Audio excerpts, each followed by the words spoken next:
আমাদের যে নারী কর্মীটা গৃহকর্মী হিসেবে যাচ্ছে তাকে যদি আমরা হাতে কাজ শিখাই তাহলে কিন্তু আমরা তাদেরকে আরও এক ধাপ এগিয়ে দিতে পারবো। কারণ নারী গৃহকর্মীদের ক্ষেত্রে কিন্তু অনেক কমপ্লেনও আসে, ওখানে যারা নির্যাতনের শিকার হয় বা অনেক ধরনের সমস্যার মুখোমুখি হতে হয়। আর তারা যদি পেশাটা চেঞ্জ করে অন্য পেশায় যায়, ট্রেন আপ হয়ে যায়, ট্রেনিং করে যায়, তাহলে কিন্তু ওই সংখ্যাটা থেকে আমরা রেহাই পেতে পারি। আর এটা মিডল ইস্টের ক্ষেত্রে। আর উন্নত দেশগুলিতে কিন্তু ওখানে নারী পুরুষ ভেদাভেদ করার কোনো সুযোগ নেই। ওখানে সকলের জন্য সমান কাজের সুযোগ আছে, যে সেক্টরের যোগ্য সেই সেক্টরে কাজ করতে পারবে।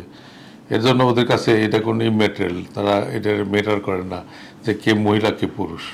এই মার্কেটগুলো কিন্তু সকলের জন্যই ওপেন, কিন্তু আমাদের দূরদর্শিতার অভাবে আমরা সেগুলো করছি না বা করতে পারছি না। কারণ অন্যরা পাঠাতে পারছে, আমরা পারবো না কেন? একই তো প্রক্রিয়া, একই তো সিস্টেম, একই তো লোক যাচ্ছে, আমার দেশে লোকই তো যাচ্ছে। সুতরাং এদিকে সকলে যদি নজর রাখে তাহলে সেখানে কিন্তু আমাদের ওরা বেতন অনেক বেশি সে সমস্ত দেশগুলিতে।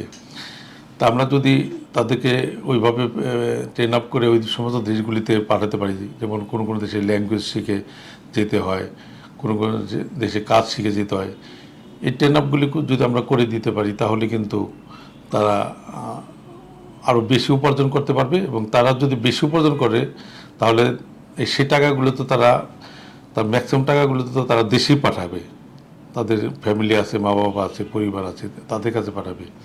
তাহলে কিন্তু কোনো না কোনোভাবে দেশ উপকৃত হচ্ছে। এজন্য এই দ্বারটা সবার জন্যই খোলা। সকলকে যদি এর মধ্যে চেষ্টা করে তাহলে কিন্তু আরও অনেক ভালো করতে পারবে।